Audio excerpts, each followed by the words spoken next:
Oitavo ano, prosseguindo então a nossa aula sobre o período regencial. Bem, só recapitulando então, o período regencial foi um período onde nós tivemos a saída do Dom Pedro I até a tomada do poder, a ascensão ao trono do Império Brasileiro por Dom Pedro II. Então, nós tivemos um intervalo desde a saída do Dom Pedro I para Portugal até que o filho dele, o Pedro de Alcântara, tivesse idade para assumir. Então, neste intervalo, nós tivemos um período regencial.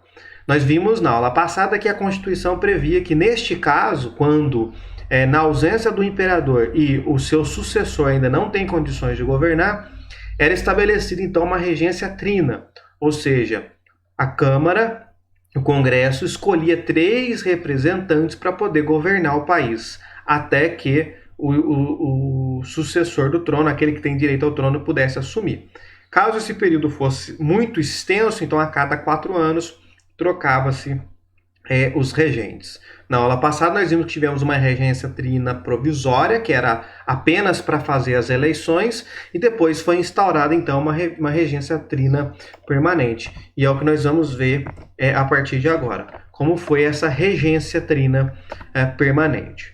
Bem, na aula passada também nós vimos como que estava organizada a política brasileira, né? A organização da Câmara dos Deputados no Brasil.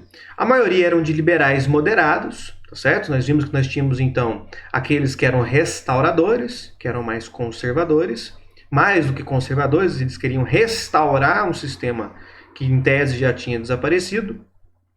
Tínhamos os liberais, e dos liberais nós tínhamos os mais moderados e os mais exaltados. A maioria era de liberais moderados, então ocupava a maior parte dos cargos públicos. E aí um personagem importante desse período vai ser o Diogo Feijó, o padre Diogo Feijó, também conhecido como Padre Feijó. Ele assumiu como ministro da Justiça e ele vai se destacar bastante no período porque ele vai criar a famosa Guarda Nacional. A Guarda Nacional, gente, é muito importante entender a Guarda Nacional porque a partir de agora nós vamos estudar várias matérias que nós falaremos da Guarda Nacional. A Guarda Nacional é uma milícia formada por membros das classes altas, por membro da elite rural brasileira. Era uma milícia armada. Agora, cuidado! Hoje nós ouvimos a palavra milícia na televisão, nos noticiários, que é muito comum em alguns lugares do Brasil, principalmente no Rio de Janeiro, mas a milícia de hoje é diferente da milícia daquela época. Usa-se a mesma palavra porque eram pessoas armadas. A diferença é que neste momento que nós estamos estudando, a Guarda Nacional era uma milícia só que legalizada, autorizada pelo governo, diferente das que tem no Rio de Janeiro, que elas são ilegais, são criminosas. Neste caso aqui, eram milícias legalizadas, promovidas pelo Estado brasileiro. Significa que era uma coisa excelente, boa? Não necessariamente, mas era autorizada por lei, tá certo? Qual era a função da Guarda Nacional? Primeiro, para fazer parte da liderança da Guarda Nacional, era preciso ter uma renda superior a R$100.000. Ou seja, quando se coloca então como critério para pertencer ao comando da Guarda Nacional, ter uma determinada renda, isso já é para filtrar uma grande parte da população que não tem essa renda. Então isso é para privilegiar e dar oportunidade apenas para as camadas mais altas da população. Lembrando que neste momento as camadas mais altas da população, ou seja, a elite econômica do Brasil, era rural, era do campo, eram grandes fazendeiros, grandes proprietários de terra ainda. Eles agiam dentro de regiões, então a guarda ela tinha uma autoridade dentro de uma região, então ela não funcionava no país inteiro, então cada guarda ela tem autonomia e ela pode agir dentro de uma determinada região e basicamente ela funcionava para fazer um papel de conter as manifestações contrárias ao governo, tá certo? Fazia basicamente um papel de polícia, mas não necessariamente para resolver crimes, etc. Quando era algo de maior volume, quando tinha revoltas que envolviam um grande número de pessoas, grandes manifestações, grandes revoltas e assim por diante. Nós vimos que o Brasil foi um período cheio de revolta até aqui, e nós veremos mais adiante que haverá ainda mais revoltas. no final dessa unidade, nós vamos tratar de várias revoltas que teve no Brasil. Então, o que acontece? Para não precisar ficar usando o exército nesses assuntos de problemas internos, já que o exército era para resolver problemas externos, eles criaram, então, a Guarda Nacional para conter as manifestações contrárias, então, evitar rebeliões populares. Basicamente, para massacrar os mais pobres que manifestavam contra o governo. A Guarda Nacional também vai atuar na moralidade dos costumes, na moralização dos costumes. Quando a gente fala, gente, na moralização ou algo relacionado aos costumes, é aquilo que eles estabeleciam como um bom comportamento, um mau comportamento, a boa conduta e a má conduta. Isso é sempre muito problemático, porque quem vai determinar qual é o bom comportamento e o mau comportamento, a boa conduta e a má conduta? Claro que neste caso quem vai determinar isso são os governantes.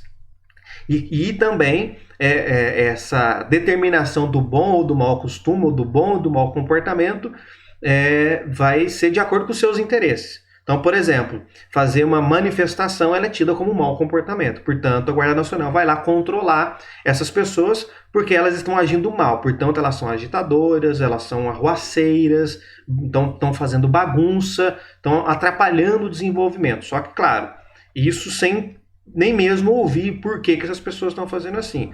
Será que estão fazendo a manifestação só porque querem fazer barulho ou porque querem fazer a bagunça? Qual é o motivo daquilo? Então eles ignoram completamente os motivos, tá certo? Então jogam a Guarda Nacional para cima dessas pessoas porque só do fato de estar fazendo alguma manifestação, alguma revolta já é suficiente para ser considerado um agitador, um arruaceiro, aquele que vai contra a normalidade. Os postos mais altos da Guarda Nacional eram nomeados pelos presidentes de províncias. Lembrando que naquela época nós não chamávamos de estados ainda dentro do Brasil. Estados, as unidades federativas que nós temos hoje, Minas Gerais e São Paulo, que nós chamamos de estado, hoje era chamado de província. E não tinha um governador, tinha um presidente. E quem nomeava, então, os principais cargos era o presidente. E os cargos eram semelhantes aos cargos que tinha no Exército. Então, por exemplo, o cargo mais importante era o do coronel da Guarda Nacional. Vocês podem observar, certamente em Congonhal tem muito, algumas ruas que está lá, no nome da rua é Coronel alguma coisa. E muitos acham que esses coronéis são coronéis do Exército. Não, a maioria deles são coronéis da Guarda Nacional. Eram fazendeiros da região, que foram coronéis da Guarda Nacional, que receberam esse título da Guarda Nacional de comandar uma milícia armada na região, que, claro, depois se tornam pessoas importantes na cidade e que até hoje dá nome a muitas ruas. Aqui em Pouso Alegre, por exemplo, tem muitos desses casos, tá certo? Então não eram coronéis do Exército Brasileiro, eram coronéis da Guarda Nacional. Bem, então essa questão da Guarda Nacional é muito importante, nós vamos estudar isso mais adiante, porque a Guarda Nacional daqui a pouco ela vai ser usada para controlar os votos, para controlar as eleições, tá certo? Bem, a regência também, os regentes também promulgaram o Código de Processo Criminal em 1832, que basicamente esse Código de Processo Criminal, lembra, é um conjunto de leis que neste caso aqui está relacionado a processos criminais, para quem cometia crime. Então esse código, esse conjunto de leis era para regulamentar os processos criminais e concedia amplos poderes aos juízes de paz. Juiz de paz, que é um cargo público que tinha também em cada região, que a partir de 1932 era responsável em fazer a justiça nos municípios, julgar as questões criminais no município. Também tinha poderes administrativos e poderes policiais, portanto podia mandar prender qualquer pessoa. Então podia prender pessoas, julgar pessoas suspeitas e assim por diante, podia instaurar processos contra qualquer pessoa. E também eram responsáveis pelos coronéis comandantes da Guarda Nacional. Tá certo? Então, teoricamente, eles podiam fiscalizar os coronéis. Só que haverá uma armadilha, porque daqui a pouco, gente, para se escolher o juiz de paz, era escolhido na própria região.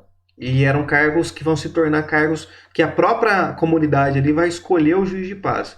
E o coronel é quem vai conseguir controlar com a sua milícia armada, com a Guarda Nacional, em quem votar. Então ele basicamente conseguia controlar quem seria o juiz de paz. E aí esse juiz de paz era juiz de paz graças ao coronel. Então claro que essa fiscalização do juiz de paz sobre o coronel, ela vai ficar esquecida. Também será feito em 1834 o ato adicional, uma espécie de emenda à Constituição de 1824, ou seja, fizeram um conjunto de leis para acrescentar na Constituição que já existia, que vai extinguir o Conselho de Estado. O Conselho de Estado era uma reunião, um grupo de pessoas que ajudava nas tomadas de decisões do Estado, do governo. Então, não tem mais debate de como governar, de como agir, vai extinguir essa reunião, esse conselho, e vai criar as assembleias legislativas provinciais, ou seja, vai criar as assembleias nas províncias para criar leis que funcionariam dentro da província, além de ser responsável pela organização civil, pela organização judiciária e eclesiástica, ou seja, envolvia também a igreja, uma vez que a igreja católica era a religião oficial.